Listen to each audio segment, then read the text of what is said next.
प्रथम या देशामध्ये जे वंचित लोक होते त्यांना जगण्याचा अधिकार दिलं, माणूस म्हणून त्यांना संपूर्ण अधिकार दिले, त्या सर्व महामानवांच्या विचारांना प्रथम अभिवादन करतो आणि शौर्य दिनाच्या निमित्तानं येथे जमलेले सर्व आदरणीय मित्रहो, आज शौर्य दिन म्हणून आपण आठवण करतो.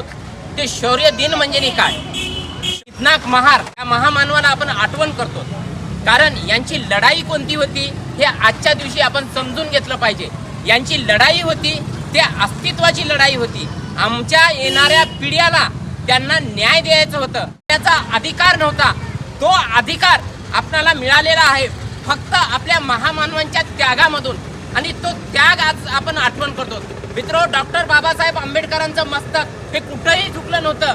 हे जेव्हा बाबासाहेबांना जेव्हा त्यांना ग्रंथालयामध्ये कळालं की भारतामध्ये अशी एक घटना घडलेली आहे की आपल्या येणाऱ्या पिढ्यांसाठी त्यांना न्याय देण्यासाठी ते लढाई लढलेले आहेत, ते आमच्या अस्तित्वासाठी लढाई लढलेले आहेत, ते त्यांना जेव्हा अभ्यासामधून कळालं किंवा भारतामध्ये येऊन डॉक्टर बाबासाहेब आंबेडकरांनी पुण्याजवळ असलेले भीमा कोरेगाव या ठिकाणी जाऊन त्यांनी पहिले त्यांना सर्वांना जे या लढाईमध्ये लढले होते, आपल्या अस्तित्वाची लढाई लढले होते, त्यांना अभिवादन केले.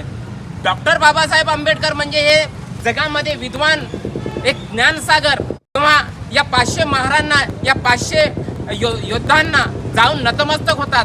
हे कशासाठी याचा संदर्भ आज आपण समजून घेतलं पाहिजे. खरंच आपण डॉक्टर बाबासाहेब आंबेडकरांच्या विचारांना आज आठवण करून त्यांचा विचार ह्या समाजामध्ये पेरण्याची गरज आहे.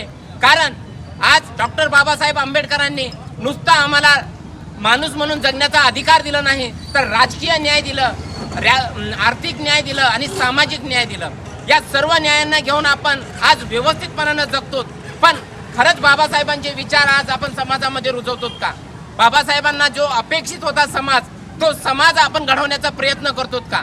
म्हणून आजच्या दिवशी मी तुम्हाला एवढंच सांगू इच्छितो, शौर्य दिन म्हणजे आमच्या अस्तित्वाची लढाई होती. आमच्या अस्तित्वाच्या लढाईसाठी जे इथली व्यवस्था होती त्या व्यवस्थेच्या विरोधामध्ये आम्ही लढलोत आणि माणूस म्हणून जगण्याचा अधिकार मिळवून घेतलो.